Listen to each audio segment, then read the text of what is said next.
All right, this is the crossover brought to you by California Academy of Science. Every visit supports the Academy's mission to regenerate the natural world. Learn more and reserve your ticket at calacademy.org, and you must regenerate the natural world, gentlemen. Yeah, you must, yeah. JD and Dan Dibley in the house. What's going on, guys? I don't catch a nickname. I get formal, like my government name. He gets JD, and I get Dan Dibley. You have any middle names? Steiny? Oh. The Edward, Dibbers. yeah. Edward. Nostradamus. Daniel Edward Dibley. Yes, thank you. We're from Nostradamus. we're from English stock. Okay. The wrong side of the channel, unfortunately. The wrong side of the tracks in England. And let me let the listeners know that JD is coming in hot today. He So first hot. noted that this year, St. Patrick's Day and Cinco de Mayo, both on a Friday. Those on are a facts. Friday. Those are facts. Yeah, doesn't happen every year. Dangerous. So, you know. No, So- but I'll just say Yeah. this, though, What? because based on the way that leap year goes, those 2 days will always be on the same day of the week. That is correct. You're welcome. That is correct. Because I know this because Yeah, but they're not always Fridays. Correct. It would be every Right. 7 But years. every or- year they are the same. Every year they are the same day. Like Exactly. next year, for example, they will both be. It would be Sundays because there's a leap. See, in you're so between. smart. Of course. But I Yeah. know this because actually all three of my children and I have our birthdays on the same day Wait. of the week. Oh, okay. Yeah. Wow. It's my two sons are 4 weeks apart, and then my youngest and I are 8 weeks apart, and then my baby and I are 2 weeks apart. So, like every year, it's like, okay, our birthday's on a fill in the blank this year. Nice. That's nice. You can keep track. It's easier to keep track. All Yeah. right, well, sorry, his birthday's Wednesday's going to be tough this year. No, and it's tough as Evan, as you get older, you'll start to realize it's like, damn, how old am I? And you got to actually like stop and do the math because these years they go by so fast. It's like sometimes I think I'm a certain age, and then I remember what year I was born, and then I do the math. It's like, damn. Well, it's true. No, we had a call. I think Robin called in earlier and said she forgot how old her kid was. Around 25, right? Right. You know, that's not that bad. What? The specific. Look, I know Like what how my. old's your oldest? I think she's 24, 25. Case in point. The ballpark. I mean, Yeah. my middle one just turned 21, and my youngest. That's an important is one. Still 16. Her birthday's in October. Man. Which birthdays would you identify as the one you have to know, like for your kids? What, then they turn 10? Like Well, 20? it starts with one. Probably Okay, all of them until one. like 18. I would think so. Yeah. And then you just kind of let them loose. Yes and no, but I mean, honestly, like the big ones for your kids are, one, the early ones, the 1, the 2, the 3, the 4, the 5, and then 10's big.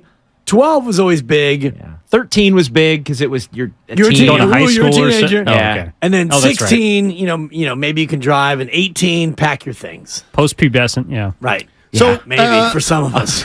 Yeah. Keep going for that. As it relates Boy. to last night's game, Sure. I came out of that game thinking I wouldn't make too much out of it.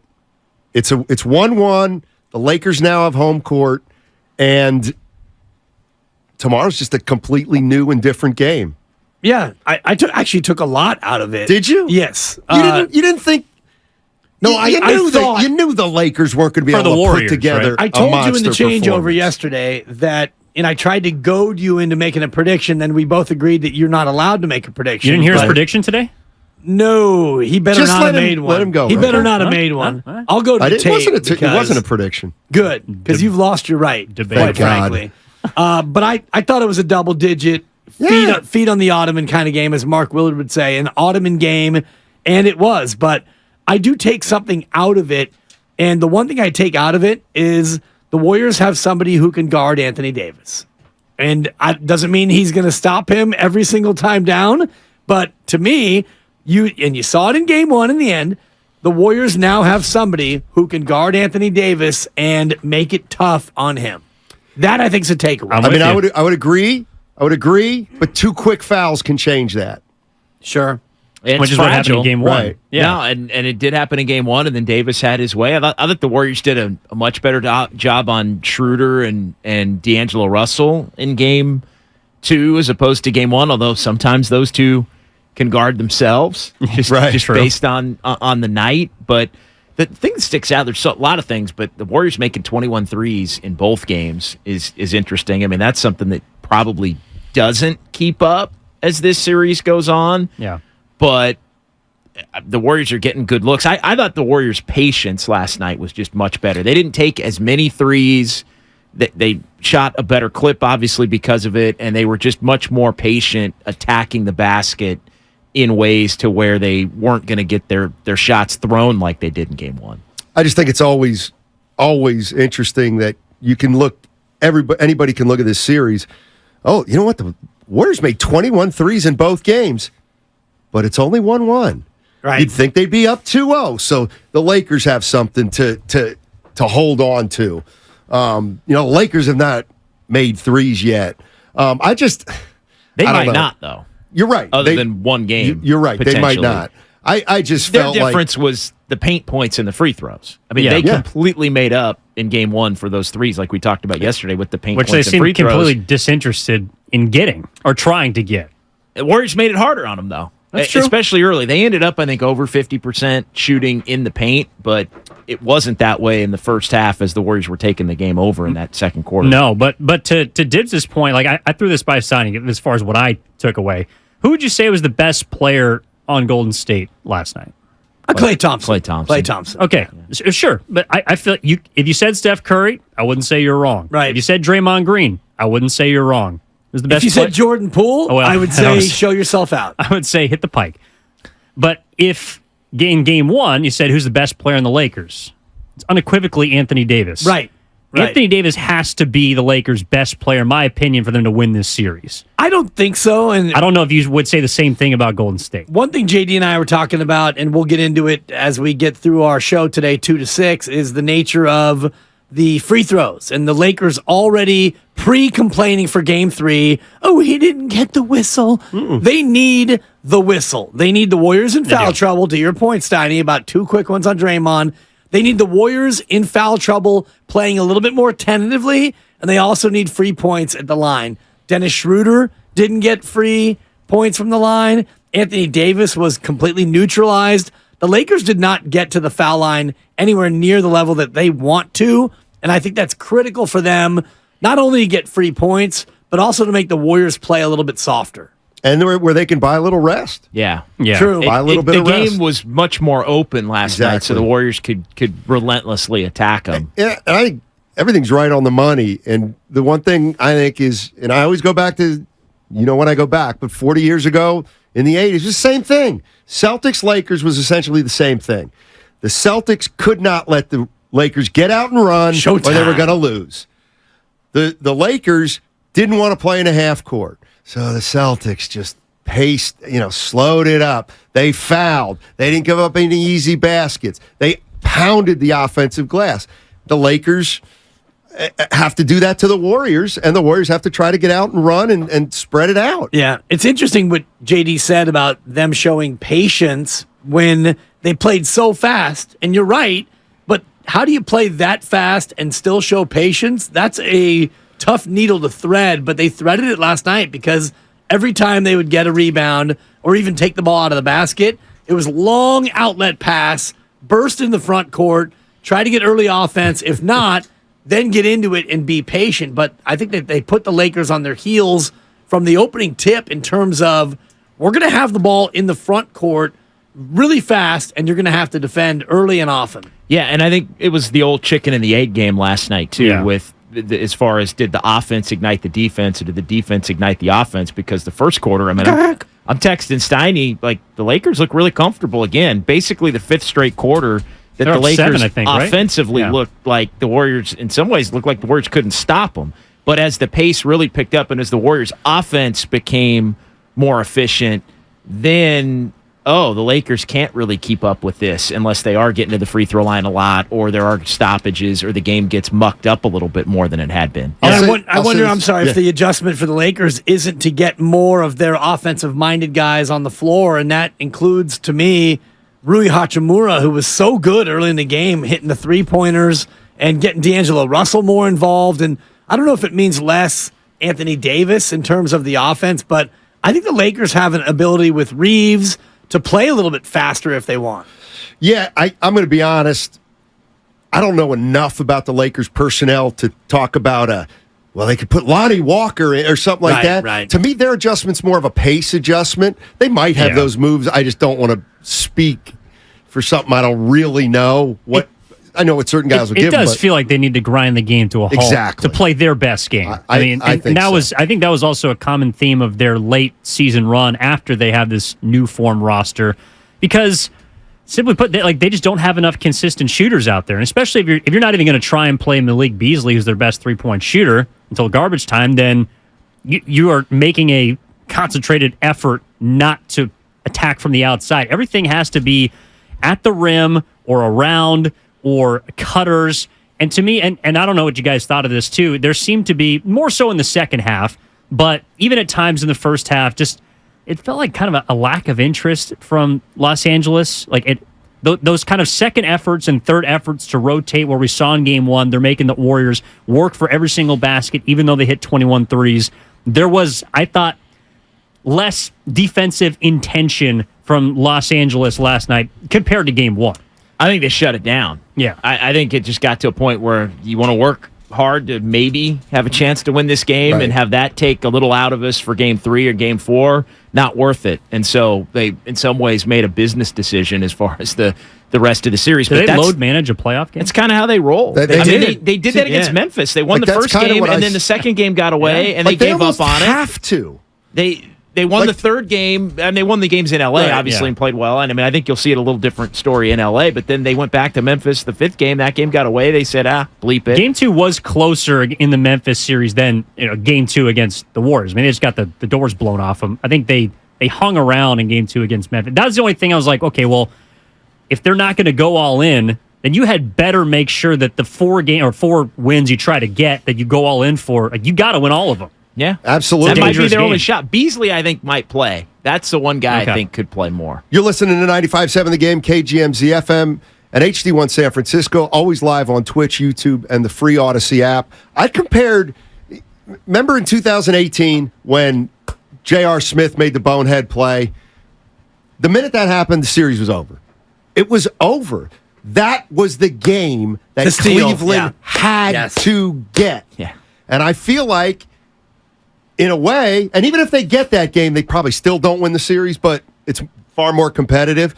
I really felt like last night, or game 1, the Lakers are smart enough to say they're coming off of game 7. This is the one we're investing in. And so, again, I said this earlier, so the natural thing is, well, what if they would have lost that game? Yeah. They would have been in big trouble. You lose that game when you have a 14-point lead with 6 minutes to go, and then you get run out in game 2 in the second half, then night, potentially. The Lakers can't invest that much in a game and lose it. Well, and still win the top series. 2 guys are playing 85 minutes. And I think we're getting full investment the next foot. 2. Well, I think you put the shoe on the other foot, though, from the Warriors' standpoint, and you look at these next 2 games, and you think maybe game 3 is a mirror image of what the Lakers did in game 2.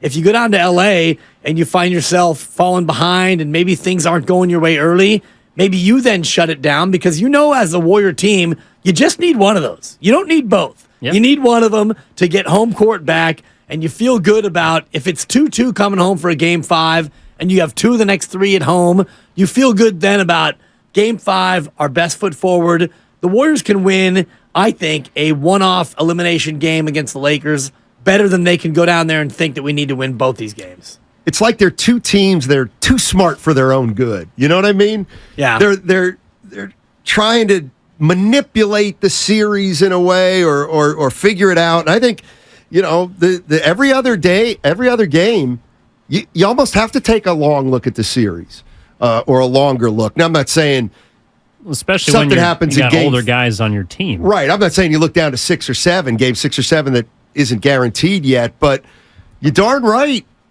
You have to, when you get down 18 early in the second last night, when do you want to pull the plug?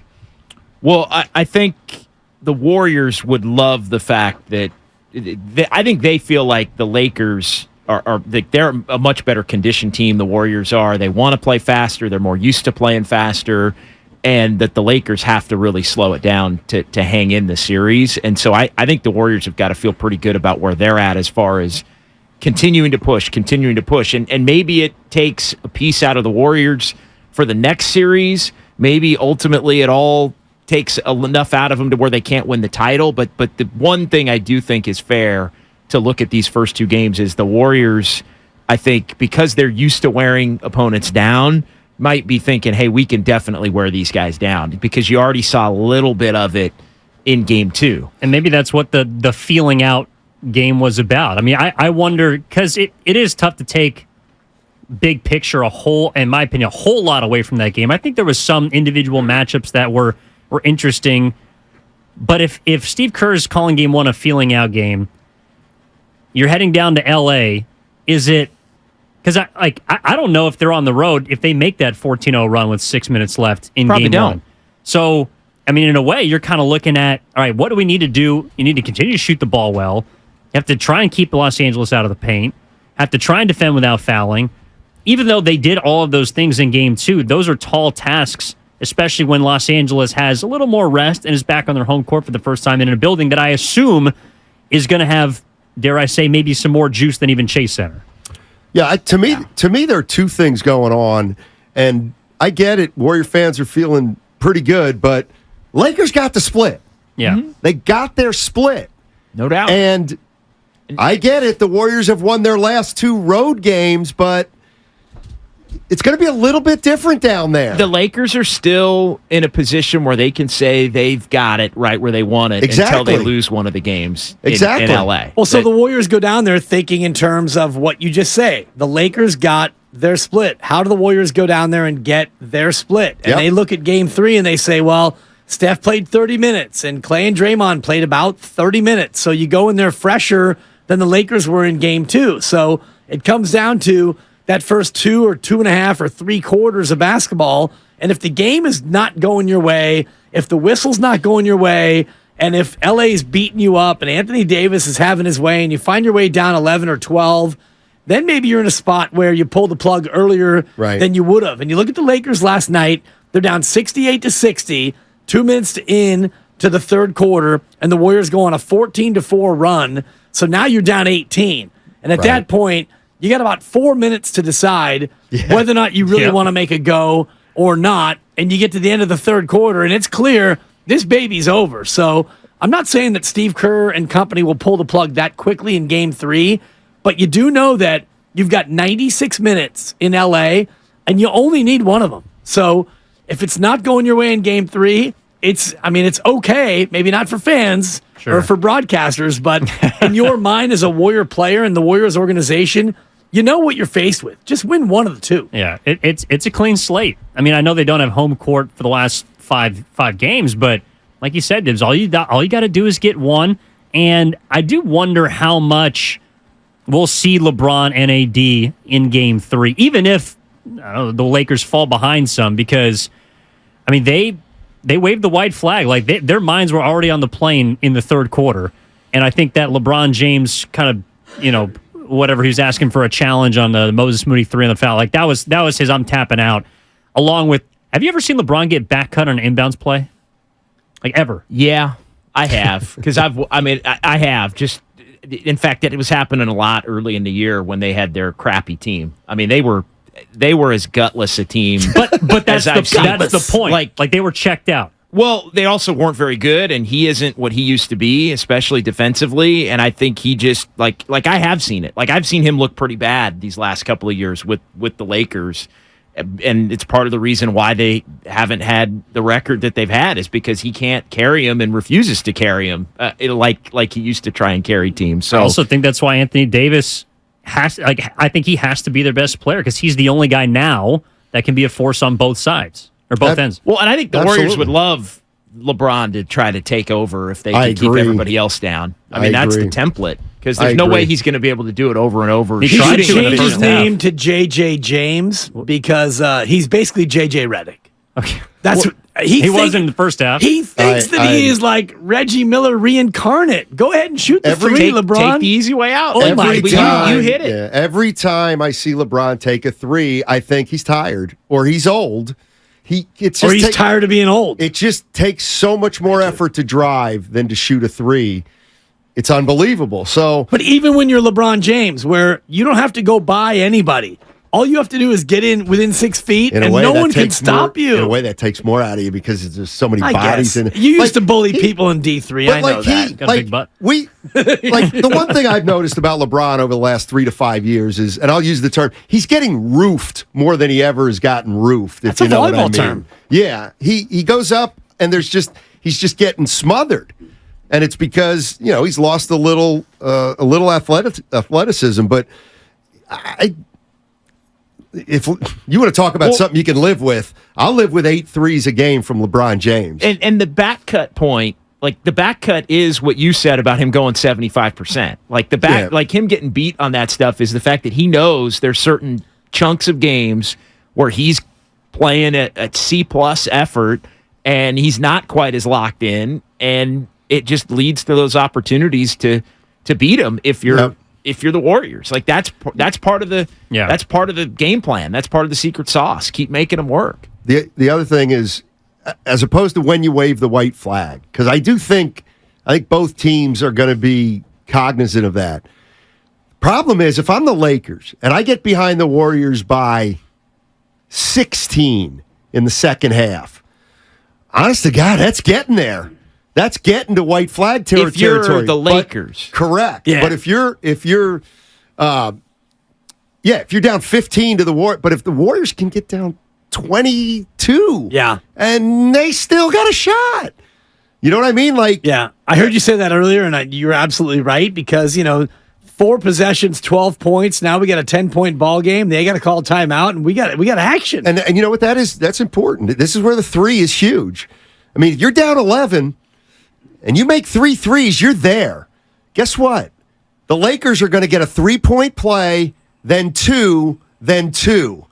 That's their run. The Lakers are prone to having some scoring droughts, no doubt, which can open the door, I think, for the Warriors to keep pushing in some of these games. But the Warriors have played a couple of really ugly games down there, and I know Curry played in one of them, and they both were after the trades that the Lakers made, and so we'll see. I mean, this is another one of these road tests as far as, did they really figure it out in the Sacramento series on the road, or was that just... Exactly. It was just what they had to do, the desperation. Because the truth is, they really aren't in desperation mode until Game 6. No. And did they figure it out in terms of how to put the team on the floor with JaMychal Green? Is that all of a sudden now just a ready-made fix for the rest of the series, or are there more adjustments? Do the Lakers adjust to JaMychal Green and then the Warriors go back to Looney? I don't know if you can go to an all-small lineup with Jordan Poole right now, because young man is lost. But it sounds like you think JaMychal's going to be starting Game 3. I do think so, yeah. I think the dimension that he brings, even though he gets the ball, he's open, he looks at the logo and the laces. Lines it up. He lines it up, still no one closing out, and he goes to shoot, and it's a long draw on that 3. I mean, am I wrong, He's Steiny? casting, yeah. No. He's totally casting. I'm a firm believer in that. He's never going to be able to make enough threes for them to guard him. That's what they have to live with. They have to. Well, and the Warriors are hoping he goes 2 for 4. Exactly. Yeah, you just got to make a couple of them. Exactly. You just have to make a couple of them to make him pay. I thought DiVincenzo. Yes. Much better. Well, Poole being so bad opened the door for DiVincenzo to play more, call. and DiVincenzo plays better when he plays more. So the Warriors have kind of been fighting that. Oh, DiVincenzo, there's only 15 minutes. Well, he didn't play well when he was surprised he had 28 last night. He played great. I was going to say GP2 on ice.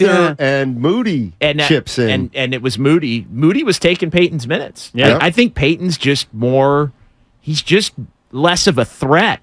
The Lakers also don't have any guards that can really challenge, the way De'Aaron Fox and Malik Monk a threat offensively, whether they're good or not. Players that just aren't a threat offensively are that just – the Lakers need as many of those as possible. So whether it's Looney and Draymond, whether it's Peyton, whoever it is, sometimes if Poole's playing bad. And unfortunately for the Warriors, and I'm not saying it's going to get them beat because they'll have enough, but they have too many players who are either offensive or defensive players. So even Peyton, the only way Peyton's scoring is if he's left wide open for a corner 3 or it's a dunk off the play. Yeah.